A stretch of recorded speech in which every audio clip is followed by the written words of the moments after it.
নমস্কার, প্রত্যেককে আমার চ্যানেল অল্প অল্প গল্পে স্বাগত। আমি প্রতিদিনের মতো আজও হাজির হয়েছি একটি নতুন এপিসোড নিয়ে। আমরা সাধারণত কোনো ব্যক্তিকে অবজ্ঞা করার সময় বলে থাকি, তুই কে হরিদাস পাল?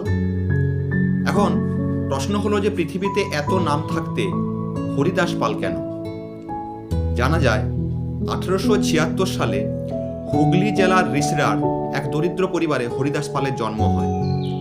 তবে মামার সম্পত্তি পেয়ে কলকাতার এক নামকরা ধনী ব্যক্তি হিসেবে পরিচিতি লাভ করেন তিনি।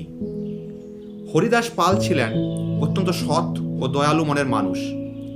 তিনি অকাতরে দান ধ্যান করতেন, কিন্তু অতিরিক্ত দান খয়রাত করে একসময় তার সমস্ত অর্থ শেষ হয়ে যায়। সেই সঙ্গে মানসিক চিন্তা আর অসুখে শরীর স্বাস্থ্য একেবারে ভেঙে পড়ে। এমত অবস্থায় একদিন হরিদাস তার এক কর্মচারীর কাছে টাকা ধার করতে যান। তার চেহারা দেখে ওই কর্মচারী তাকে চিনতে পারেননি এবং সে বলে, তুমি কোন হরিদাস পাল হে? চাইলেই তোমাকে টাকা দিতে হবে।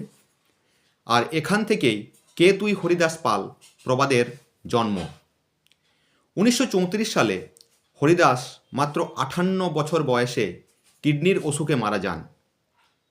1965 সালে কলকাতা কর্পোরেশন তার সম্মানে একটি রাস্তার নাম দেয় হরিদাস পাল লেন। নমস্কার।